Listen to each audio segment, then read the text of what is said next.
She was just the file room assistant, until she spilled coffee on a billion-dollar blueprint, and the architect locked her inside his studio. To Sofia Matos, being the file room assistant was never just a job. It was almost an identity, a disguise. No one ever remembered her face as they walked past the marble corridors of Vasconcelos' design. It was as if she had mastered the art of breathing without sound, moving without trace, existing only as a shadow that stamped documents and filed folders. That was her secret art, invisibility. In the luxurious empire Caleb Vasconcelos had built with an iron will and surgical precision, that invisibility was both a curse and a sanctuary. While everyone else fought for a glance from the architect god, she survived by being the one no one noticed, the one who never risked failure because she was never tested. That was how she stayed safe. Caleb, the star architect, didn't see people. He saw the next straight line, the next foundation, the next skyscraper daring to slice the sky. He was untouchable. But on that Monday morning, the quiet rhythm of her life was disrupted. Sleep clung heavy beneath her eyes from a restless night. Climbing to the top floor was something she always avoided, a forbidden zone. But a sudden request demanded she deliver the foundation reports. In one hand, she also carried an overflowing cup of coffee, her charm against sleep. Each step toward the top floor felt like crossing an invisible threshold. The hallways grew quieter, steeped in luxury. Polished glass, cold steel, gleaming marble. The air itself felt thinner, as if filtered to preserve perfection. Caleb's personal atelier, always sealed like a vault, stood ajar that morning, dangerously ajar. She hesitated, then walked in, and then fate took over. A loose shoelace, a stumble, a moment stretched thin as if time itself slowed to witness the catastrophe. The cup slipped from her hands, spinning mid-air like a sentence passed. The hot coffee rained down on the master plan of the central tower with a splash that echoed like a gunshot. Ink bled in dark lines, smearing months, maybe years, of work. Silence fell. Absolute. Caleb didn't yell. There was no outburst, only an icy stillness that struck deeper than fury. When he finally spoke, his voice was a blade of frost that sliced down her spine. "What did you do, Sophia?" Her name, spoken for the first time, didn't sound like recognition. It sounded like a verdict. He studied her with the cold eye of someone assessing a broken tool, useless now. For a moment, she was certain he'd fire her on the spot, erase her with the same ease he would a stray line in a blueprint. But Caleb didn't choose the obvious. "You're not leaving," he said, his voice calm, firm, never needing to rise. "From now on, you're my personal assistant. Full confinement, until this project is flawless. You're my captive now." Sophia's knees buckled, but she couldn't protest. She only nodded, paralyzed. The fear of losing her job had been replaced by something even more suffocating, the terror of being trapped with him, alone, under his merciless gaze. Caleb shut the door.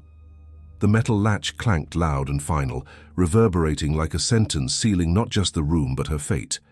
The air grew heavier, the sense of imprisonment wrapped around her, but with it came a strange electric tension that made her heart race in dangerous ways. For the first time, she was no longer a ghost in the eyes of the star architect. She had been seen, and that one moment would change everything. The long, intense night was only just beginning. The metallic click of the latch echoed through the luxurious studio like it was reverberating inside Sophia's chest. It wasn't just the sound of a door closing, it was a sentence being passed, a ritual of confinement. The marble and glass walls, once symbols of power and sophistication, now felt like a cold, oppressive maze closing in on her. This didn't feel like an architectural office anymore. It was a chamber of psychological torture, where every detail, from the icy floor to the perfect geometry of the desks, only emphasized how insignificant she was in the eyes of the man who now held her captive. The silence that followed brought no relief. Instead, it became an invisible enemy, a suffocating shroud that amplified every faint sound. The constant hiss of the air conditioner, the barely audible scratch of Caleb's drafting pen, his breathing, measured, controlled, but always present. Always present.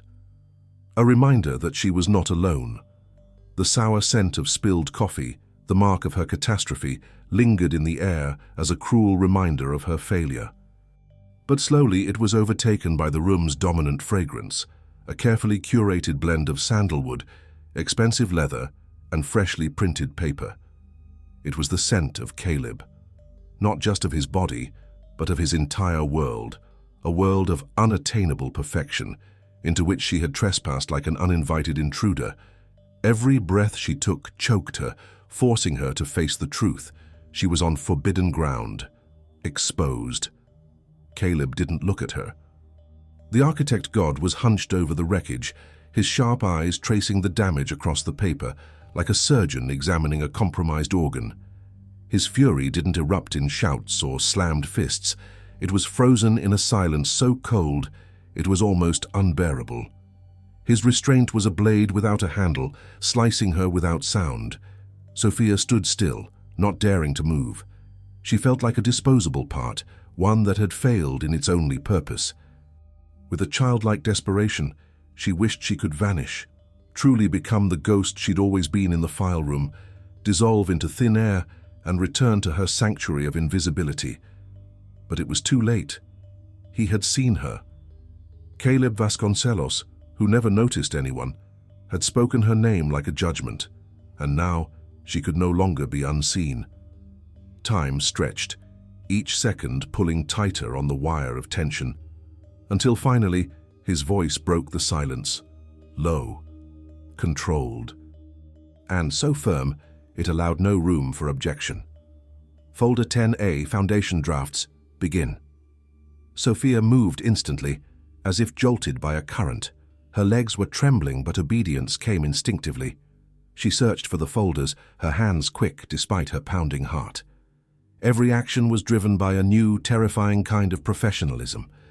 There was no space for apologies, no time for tears, only his command and her desperate need to give him no further reason to cast her aside. The sound of pages sliding echoed through the room, blending with the scratch of his pen across paper. With each trip between the cabinets and the drafting table, Sophia was forced to cross his territory. The studio seemed to narrow with each step, pushing her deeper into Caleb's orbit. And then she noticed, her eyes couldn't stay on the work. They kept drifting to his hands, long, precise, strong. The hands of a man who designed cities, who decided the fate of buildings, and perhaps the people inside them. Every firm stroke of his pen felt like a decree, and the contrast was cruel. He, the embodiment of precision; she, the flaw that had stained his masterpiece. The silence between them became a form of torture. In her mind, the monologue was deafening. What am I doing here? He must hate me. He's probably counting the seconds until he can be rid of me. And yet, why hasn't he told me to leave? The fear of being fired, once her greatest anxiety, began to give way to something far more dangerous. The awareness of proximity, the heat of his presence, the overwhelming force of his nearness. Sophia tried to convince herself it was just adrenaline, just fear, but it wasn't. The work forced them closer, both leaning over the main drafting table. Shoulder to shoulder, the distance between them vanished. His arm brushed against hers, barely, but enough. The fabric of his shirt grazed her skin, and each unintentional touch sent a spark shooting down her spine. She pulled away instinctively, only to be drawn back by the demands of the job. It was a necessary closeness, but for her, it became a slow torture. He remained rigid, composed, as if nothing existed beyond his perfect focus. But the tension between them was unmistakable, invisible, but undeniable. And every accidental touch had the power to stop time. The first accidental touch struck like lightning from a clear sky. Their hands brushed as they reached for the same ruler. The cold metal became, in an instant, a live wire. Time inside the studio froze. Sophia's breath caught in her throat, dry and sharp, and she nearly let out a sound, but didn't. Her eyes stayed fixed on the page, but every nerve in her body screamed from the contact. Caleb didn't look at her. He remained focused on the drawing, but the pulse at his temple betrayed him. He had felt it. He had noticed. The ruler lingered in both their hands for one suspended moment, until he let go slowly. In any other context, the gesture would have meant nothing. Here, it carried unbearable weight. Sophia was at war with herself. Professional instinct demanded she step back, vanish into her role again, resume the mask of the invisible assistant. But the electricity of that touch still sizzled on her skin, locking her in place. She wondered if he had felt it too, or if she alone was losing her grip. The silence stretched between them. It wasn't just empty space between two lines of dialogue. It was a suspended universe, thick with questions neither dared to speak. Was she going mad? How could she crave this moment so deeply when she knew her career, her life, could be shattered at any second? And still, somewhere deep inside, she silently hoped it would never end. They kept working, but the lines on the blueprint blurred. It wasn't the plans for the central tower that weighed heavy, it was the forbidden proximity. Caleb maintained the steely focus of a cold-blooded CEO, but his unconscious movements betrayed the cracks in his armor. His fingers tapped lightly on the table, his gaze lingered just a second too long on her hands, and his rigid posture carried the tension of a man fighting something within. Then came the second touch. This one wasn't so innocent. As he leaned in to examine a tricky angle, his arm brushed against hers and didn't move. Not for a long moment. Sophia held her breath. She could feel the heat radiating through the fabric of her blouse, spreading like slow fire across her skin. Her heart pounded and her mind scrambled for rationality. Was he tired, distracted, or was he testing the boundaries of a hierarchy that had, until now, seemed unbreakable? Uncertainty mixed with desire, and desire won. Sophia knew she should pull away, but she couldn't. She stayed, frozen in the contact. The tension in the room became unbearable, as if the entire studio had turned into a glass chamber on the verge of shattering. 2 hours passed in this silent war. The scratch of his pen, the turning of pages, the restrained breaths. Everything was heightened by the knowledge that something between them was shifting. And then finally, the first human sound escaped him. A heavy sigh, soaked in exhaustion. Caleb stepped back from the table, stretching his spine. A simple motion, but it shattered the mask. For the first time, Sophia didn't see the architect god. She saw the man. The rigid expression had fallen away, replaced by a weariness that cut deep. His grey eyes sought hers, and when he spoke, it wasn't as a boss. It was as someone trying to be seen. "Did you grow up around blueprints?" His voice was low, hoarse, barely more than a whisper. Sophia hesitated, then nodded. She told him about her father, an engineer, about childhood dinners that became battlegrounds of sketches and calculations, about how blueprint paper felt like home. With every word, she felt herself becoming less of a shadow, more real, more seen. In return, Caleb shared the crushing weight of inheritance. He spoke of the Vasconcelos name, of the expectations that went beyond corporate. They were ancestral. The central tower wasn't just a project. It was a test, a monument to prove he could hold an empire together. He admitted his fear of failure, something no one would ever suspect of him. The ice between them cracked. Sophia no longer saw an untouchable magnate. She saw a man, vulnerable, isolated, as fragile beneath pressure as she was beneath invisibility. And in that moment, the attraction bloomed, not as rebellion, but as recognition. They worked in silence until almost 3 in the morning. The first light of dawn filtered through the glass curtains, turning the once cold studio gold. Caleb leaned over her shoulder to check a final measurement. His arm brushed hers again, but this time it didn't retreat. It stayed, deliberate, certain. He stepped back just enough to meet her eyes. The air between them thinned. "You're the only person who cares about the foundation of things," he murmured, his voice thick with something deeper than gratitude. He reached out, not for the blueprint but for her face. With the tip of his fingers, he wiped a smudge of graphite from her chin. The gesture was intimate, almost achingly tender. "I wasn't talking about the building." The space between them vanished. The kiss was inevitable, a release of everything they had denied for hours. Caleb kissed her with the same precision he used to draw, commanding, intense, desperate. The urgency in his touch was that of a man finally shedding his mask. Sophia responded, and for a fleeting moment the world ceased to exist. When they pulled apart, both were breathless. The project had been saved, but something far greater had now been sentenced to secrecy. The look in his eyes said it all. That kiss wasn't a mistake. It was a dangerous promise. Sophia had been pulled from the shadows into the center of his universe, and there was no turning back.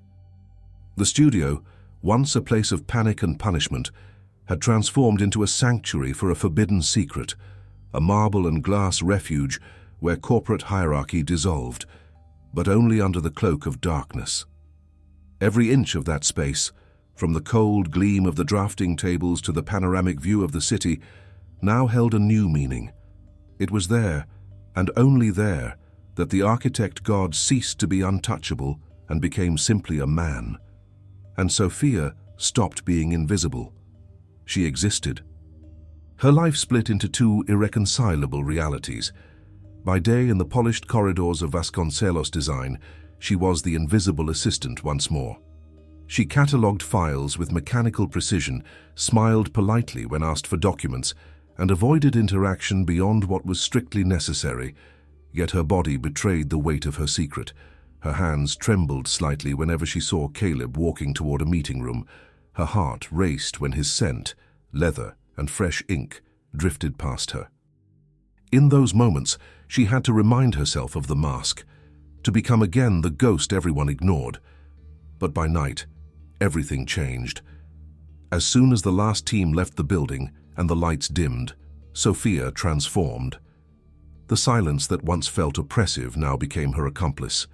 The studio opened itself to her again, and Caleb was no longer the distant boss. He was the man who waited for her with the same restless hunger she felt.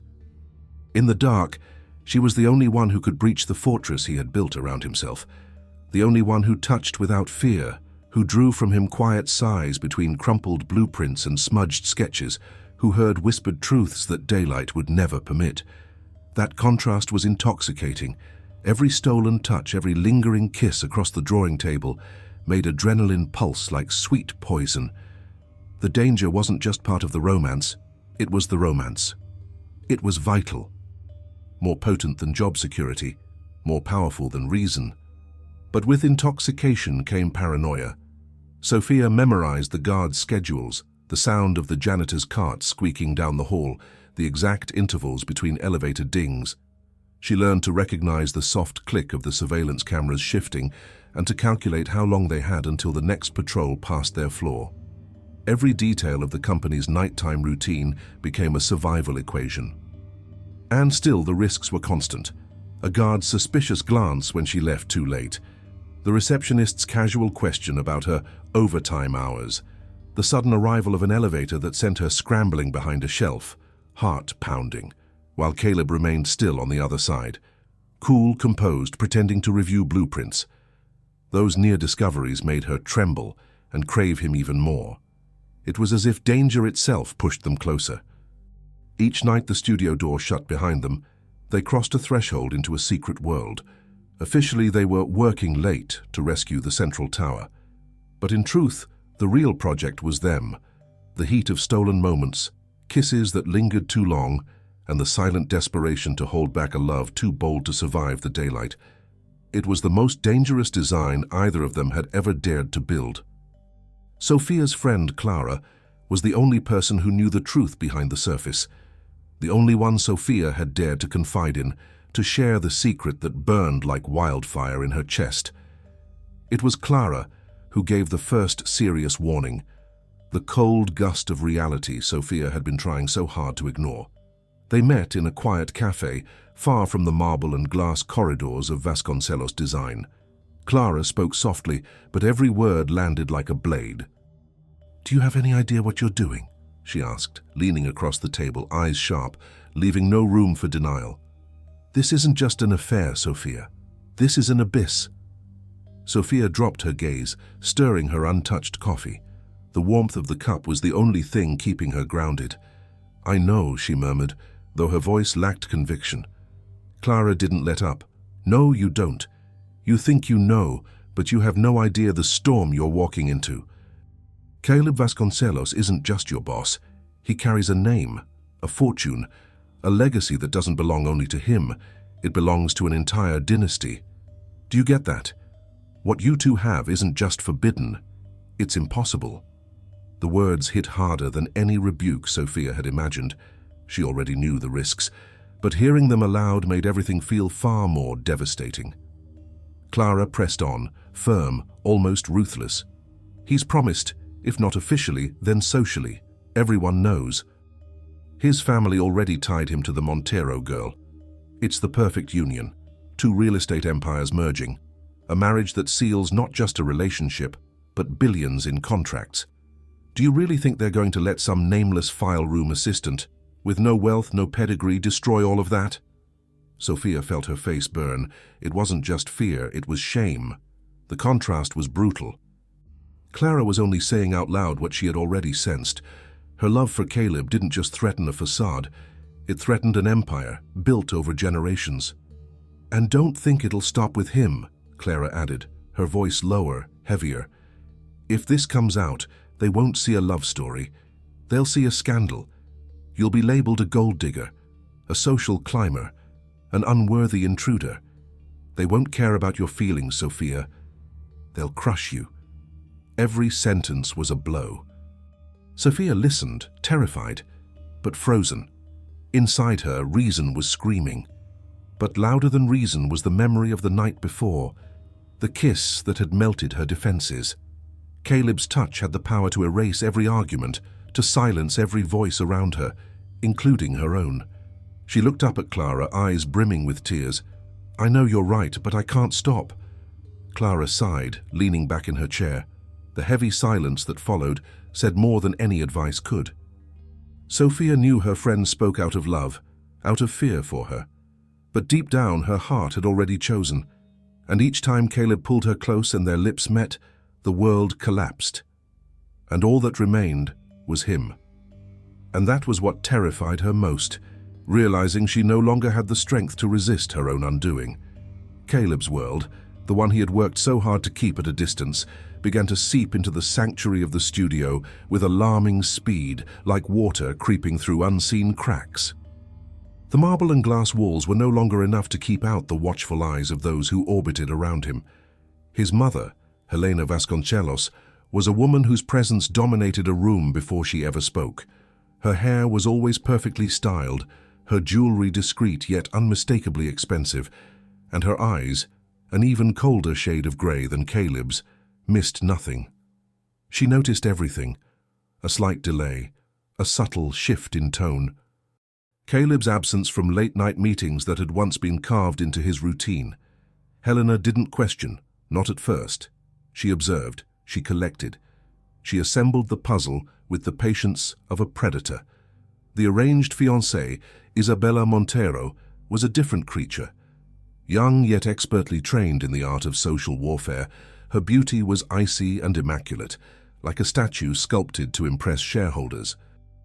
Every move was calculated, from the way she glided across a room to the perfectly measured lilt of her voice. Sweet on the surface, sharp between the lines. It was Isabella who first noticed the shift in Caleb. The fleeting smiles that appeared without reason, the sudden excuses to cancel evening engagements, citing fatigue, the way his focus flickered during meetings as if his mind wandered elsewhere. What others might overlook, Isabella saw clearly. For her it was the unmistakable scent of threat, and Isabella did not tolerate threats. The questions began innocently enough, casual inquiries at the office, comments on timelines, offhand remarks about work schedules, all veiled in corporate politeness, but Sophia could feel it, the weight of an invisible investigation behind every word. She could feel the stares too long, too calculated to be innocent. It was in the marble corridors where the pressure became unbearable. Passing Isabella was like standing in front of a firing squad. The fiancée didn't need to raise her voice. One look was enough. Her gaze would sweep Sophia from head to toe, analyzing every thread of her simple clothes, every strand of hair out of place as though inspecting a flaw in priceless stone. Under that scrutiny, Sophia wished the floor would open and swallow her whole. She longed for the safety of the file room, where at least she could vanish. What made it worse was knowing Caleb was trying to protect her, but his power didn't reach beyond the studio walls. Inside, he could lock the doors, create a world where they were the only truth, rewrite the rules. But outside, in the social arena, it was his mother and Isabella who were the true architects of destiny. And Sophia knew, with a suffocating clarity, that to them she was nothing but dirt on polished marble. A stain to be erased before it marred the Vasconcelos legacy. The nights in the studio, once their haven, began to feel haunted by fear. Kissing Caleb became an act of urgency, as if each touch could shield them from the gathering storm outside. But even in the height of passion, Sophia could feel the eyes of Helena and Isabella, ghosts behind the glass, waiting for their moment to strike. The Cinderella moment was approaching like a runaway train, the Central Tower celebration, the social event of the year, the ultimate stage for Caleb Vasconcelos to be crowned the architect of the future. For him, it was glory. For Sophia, it was a sentence. When Caleb insisted she step out of the shadows and attend the event, not as his assistant, but as his guest, his choice, her heart nearly stopped. The idea was absurd. She had no dress, no posture, no name. She didn't belong to that world of crystal and privilege. The mere thought of facing that level of judgment made her consider quitting altogether. But there was something in Caleb that stopped her from backing out, the silent plea in his eyes. It wasn't pride, it was need. He needed her there that night, not as a whim, but as his anchor. That need, more than any declaration of love, was what made her say yes. The days leading up to the event were a whirlwind. Clara, her friend, became both angel and accomplice, dragging her through boutiques that felt more like temples than stores, places where mannequins wore dresses worth more than years of salary. Sophia felt like a fraud, but Clara insisted, "You don't have to become one of them. You just have to show them who you really are without the file room uniform." After hours of trying, they found the dress. Simple yet elegant, deep black, clean lines, bearing her shoulders without being vulgar. When Sophia put it on, her first instinct was to rip it off. She felt exposed, as if her entire skin were laid bare for scrutiny. But Clara smiled, eyes misty. "This is it. Don't hide, Sophia. You've spent enough time invisible." Makeup became another battlefield. Each brushstroke felt like peeling away the identity she had spent years building, the efficient, quiet, forgettable assistant. In the mirror, another woman emerged, one she barely recognized, but deep down, she knew. It was the same woman Caleb had kissed in the silence of the studio. On the night of the gala, as she stepped out of the car in front of the marble-lit hall, the ground beneath her seemed to quake. Crystal chandeliers glittered through towering windows, and soft music floated into the night, mingling with the murmur of elegant voices. Every step toward the door was a battle not to flee. Her entrance was narrated by silence. To her, the music stopped. The clinking of glasses vanished. All that remained was the weight of stairs. They turned to her like arrows, slicing her open. Her presence was an anomaly in that perfect space, a human error in the architecture of the elite. The golden glow of chandeliers shimmered across long gowns and flawless suits, making her feel even smaller, even more misplaced. Every glance pressed her deeper into the floor, as if the hall itself rejected her. And then, Caleb. He found her in the crowd, eyes burning with pride. In that moment, nothing else mattered. The message was clear. He was choosing her in front of everyone, even if the world screamed otherwise. He crossed the room with steady steps, moving through the crowd like a king claiming his queen. When he took her hand, Sophia's legs nearly gave out. Her hand, small and trembling, met his, strong and steady. It was their first public touch, their first open declaration that the studio's secret no longer lived in the shadows alone. The dance began. It wasn't just a waltz, it was a manifesto. As their bodies moved under watchful eyes, Caleb's gesture became defiance. Each spin was a challenge to the elite in silence. Each step, a tear in the pristine facade the world demanded of him. The whispers rippled through the edges of the room. Evaluating eyes, poisonous smiles, champagne glasses, lifted not in toast, but to veil the murmured critiques. But none of that mattered to Sophia. In the center of the room, under Caleb's arm, she was no longer the invisible assistant. She was his choice, and his choice, more than any word, was a ticking bomb. The confrontation was coming. Isabella Montero, the arranged fiancée, glided through the room like someone who already knew the ending to every story around her. Each step was calculated, every tilt of her head radiating entitlement. She approached with the grace of a predator, her smile flawless, but devoid of warmth. "Well, what a surprise to see you here," she said, her voice honeyed but sharp as cut glass. "I must admit I wasn't expecting this." Her eyes slid over Sophia, from the hem of her dress to the unassuming lipstick. The words weren't overtly cruel, but the tone dripped with sweetness laced in venom. Every sentence planted a seed of doubt, a cruel reminder. It must be intimidating, no? These kinds of events aren't exactly accessible to everyone. But I get it. Caleb is generous. He's always had a gift for including the less experienced. Her smile widened, impeccable. Sophia swallowed hard. Her face flushed hot, even as a chill crawled up her spine. The whole room seemed to tilt against her. Every glance she caught in her periphery felt like a verdict. Every hushed whisper, a silent sentence. Isabella leaned closer, as if to share a secret. "You know, Caleb belongs to this world, the family, the business. There are responsibilities that can't be ignored. He understands that, we all do." She paused, deliberate, theatrical. "I'm sure you will too, eventually." The words landed like stones in Sophia's chest. There was no overt threat, but the message was crystal clear. She was nothing but a temporary mistake, an unworthy distraction. Caleb squeezed Sophia's hand gently, as if begging her to hold on, but it was already too late. Her heart was breaking right there, under the glittering chandeliers. The contrast was unbearable, the fierce love that consumed them in the studio against the hostile light of this world of crystal and heavy surnames. Sophia's breath grew shallow.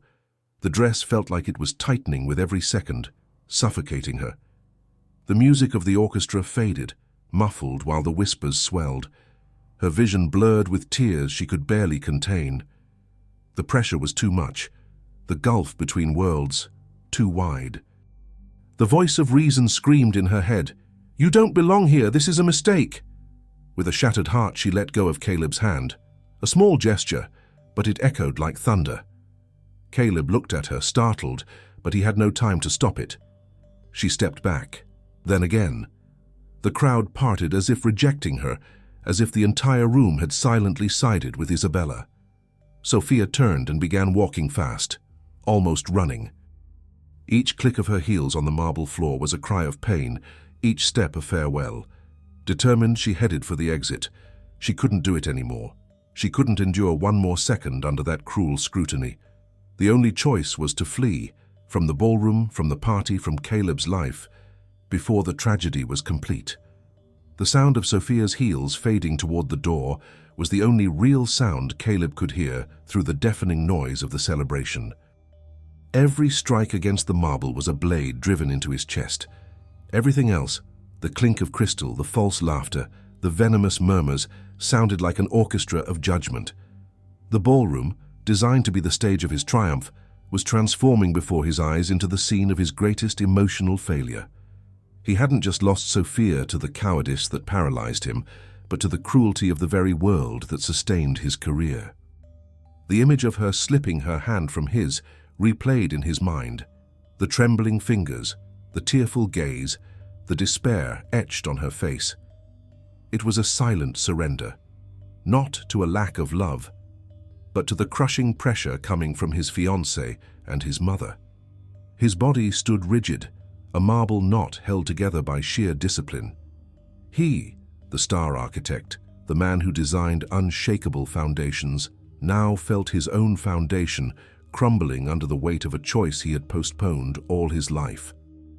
It was then that Isabella materialized at his side, impeccable, cold, the living embodiment of obligation. Her arm wound itself around his with a possessive force, almost territorial, as if claiming property already won. "She's gone, Caleb," she murmured, her voice soft as silk but vibrating with the shrillness of victory. It was inevitable. Some people simply can't handle the pressure.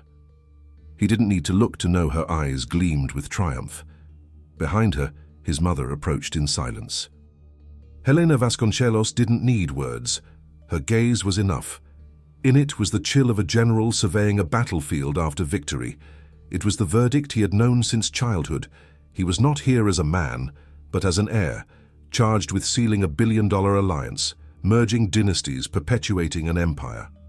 Love had no place in that equation. The weight grew heavier as he sensed the circle around him. Mentors, investors, partners, all watching. Each face a pillar of the empire, each expecting him to return to form, to reclaim the corporate coldness that had always defined him. The world demanded he correct the mistake immediately. All it would take was one gesture. Disown Sophia, reduce her to a temporary distraction, a lapse brought on by the stress of the central tower. In Caleb's mind, the logic was clear. He could restore his image. He only had to compose himself, lift his chin and smile beside Isabella, reaffirming the union that would bind two fortunes. It would be simple. He had made choices like that before, always cold, always rational. But alongside logic came the images that shattered him. Sophia's shy smile in the studio, her hands stained with graphite, the way she looked at him when she thought no one else was watching, the scent of coffee mixed with her skin, the first accidental brush of their hands over a ruler. The memory of the kiss that had collapsed years of discipline in mere seconds. The contrast was brutal. The studio had been his sanctuary, the only space where he could be a man. And now, the gala was the inferno demanding his sacrifice. Every second was a torment. Sophia's voice echoed in his mind, not in spoken words, but in the silent agony he had seen in her eyes, the pain of betrayal. Caleb closed his eyes for just a moment, just one. But it was enough for the mask to fall away. He didn't see her perfect dress under the chandeliers, or her lost gaze among the glittering elite. He saw her face streaked with graphite, hunched over drafts, biting her lip as she aligned a folder like it held the weight of the world. He saw the woman who, among so many, had been the only one to care not just about skyscrapers, but about foundations. The perfection surrounding him, the sparkle of his mother's jewels, the rehearsed smile of his fiancée, the fortune reflected in the crystal chandeliers, lost its shine. It all seemed suddenly cold, hollow, meaningless. A stage built for a performance he no longer wished to play. The only real thing he had felt in years was far from there, not in billion-dollar blueprints or glass towers, but in the warmth of Sophia's hand beneath the drafting table. His body moved before his mind caught up. Isabella's arm clung to his, firm, possessive. Caleb drew a deep breath and, with a slow, deliberate, almost cruel motion, he pulled away. The gesture was simple, but the effect was devastating. The ballroom fell into absolute silence. The clink of glasses stopped. Conversations broke off mid-sentence. Even the music seemed to lose the courage to go on. Isabella stared at him, stunned, as if the audacity defied comprehension. Helena stiffened, her grey eyes colder than ever, blades disguised as ice. Every gaze in the room turned to Caleb, expecting the inevitable, a corrective speech, a reassertion of control, the move that would restore the order they all depended on. The star architect, the heir, the leader who never faltered. But no speech came. Caleb turned, and with measured, unwavering steps, he began to walk, not toward the main stage where his legacy waited, not toward the podium prepared for his public coronation. He walked in the opposite direction, toward the place where Sophia had disappeared. With each step, the ballroom seemed to shrink, the air sucked from the space by the weight of his decision. The echo of his shoes on marble struck like hammers against a centuries-old foundation, cracking it from within. The entire corporate world seemed to hold its breath. He had to find her. He had to undo the final mistake, the mistake of letting her go. There was no billion, no surname, no legacy that could replace the one truth he had realized far too late. Sophia was his choice, and for the first time, Caleb Vasconcelos was choosing for himself.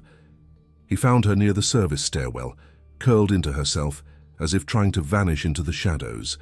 The dress, once a symbol of transformation, now hung heavy, a burden too much to bear.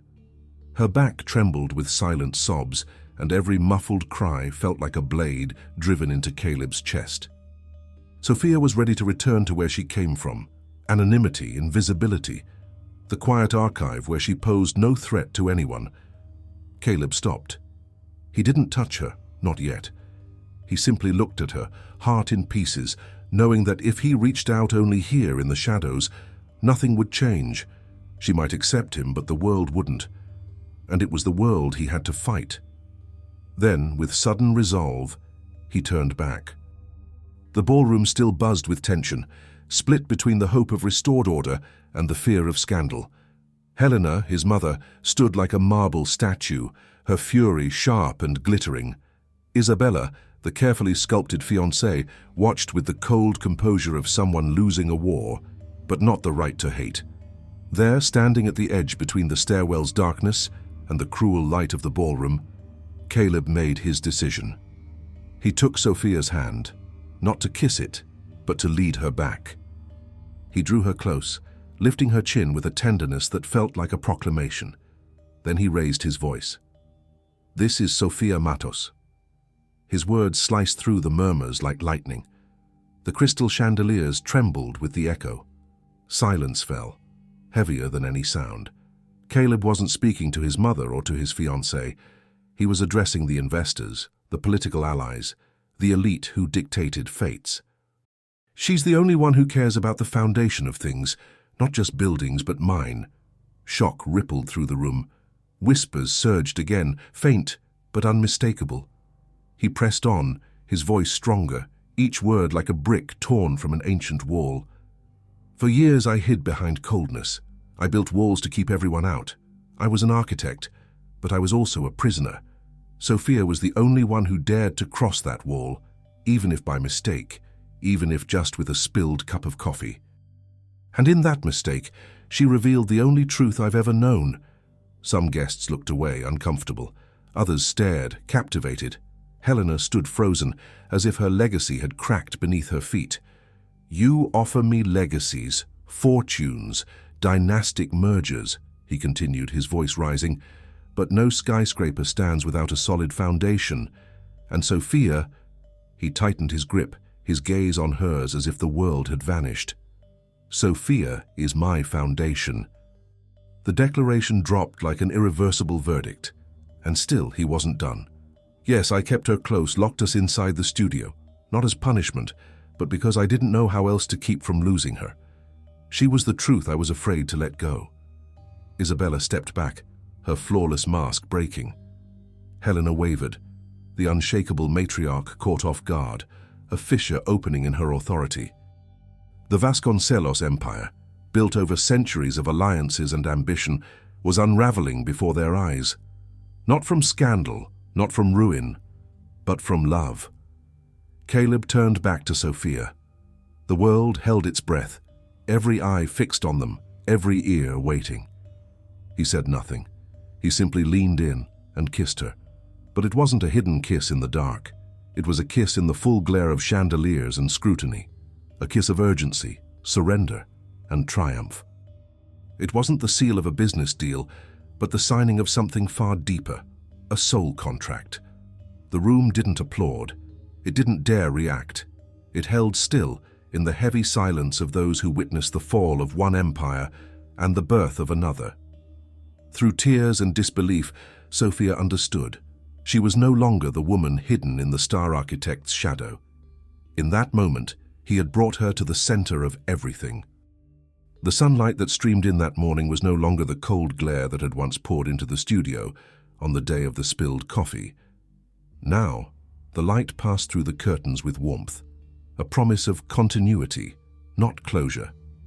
Years had passed since that night. Sophia was no longer the invisible assistant. She was his wife, his partner, and above all, his equal. Their wedding wasn't a corporate alliance spectacle. It was intimate, almost unassuming, but unforgettable. Close friends, a few family members, and simple flowers chosen by Sophia herself. At the altar, Caleb didn't just offer a gold band. He gave her a ring engraved with a compass, a symbol that she had been his guide, steering him away from coldness and back to authenticity. In time, even matriarch Helena, once rigid as stone, began to acknowledge Sophia's quiet strength. Living alongside her revealed that Sophia hadn't stolen Caleb from the family, but had returned him in his truest form. Isabella Montero, on the other hand, followed a different path. She married years later in a union as calculated as everyone expected. But the distant look in her eyes during the ceremony remained a reminder that not all prisons have visible bars. Sophia transformed her role at Vasconcelos Design. No longer a shadow in the archives, she became curator of the company's social projects. Schools, hospitals, community centers, every new structure was born with an ethical foundation, not just a structural one. Her touch remained invisible in financial reports, but could be felt in the laughter of children running through courtyards that hadn't existed before. Caleb still raised skyscrapers, but something had changed. Each line he drew now carried deeper meaning, a purpose that extended beyond steel and glass. The man who once designed to impress investors now built to leave a human legacy, and he never hesitated to say with pride, "Sophia is my foundation." In their shared office, amidst piles of blueprints and reports, framed photographs began to fill the shelves, snapshots from simple trips, opening ceremonies of community projects, pictures with friends. And in time, new faces joined the photos, 2 smiling children, building towers out of blocks that resembled miniature skyscrapers. Motherhood transformed Sophia once again. It didn't diminish her, it fortified her. She laughed at the domestic chaos, at the mess of toys tangled with million-dollar models. To her, it was proof that life could be real, messy, and still magnificent. One morning, as she watched their children playing on the office floor, Sophia thought, if someone had told me a spilled cup of coffee would bring me here, I would have laughed in their face. Now she knew. Life's greatest victories often come from the mistakes we fear the most. Caleb entered the room, still carrying the scent of sandalwood and fresh paper. He knelt beside the kids, helped them stack a tower of blocks, then walked over and kissed her forehead. "You know I love you, right?" he whispered. "Completely, irrevocably, always." She smiled, touching his hand. "I know, because I love you the same way." Together, they looked out the window. On the horizon, new buildings rose, some designed by Caleb, others inspired by Sophia. Each one held a piece of their story. It was no longer about power or legacy. It was about roots. Sophia Matos, the invisible girl who once spilled coffee on the master plan, had become Sophia Vasconcelos, wife, mother, partner, and above all, the protagonist of her own life. And that was the true victory.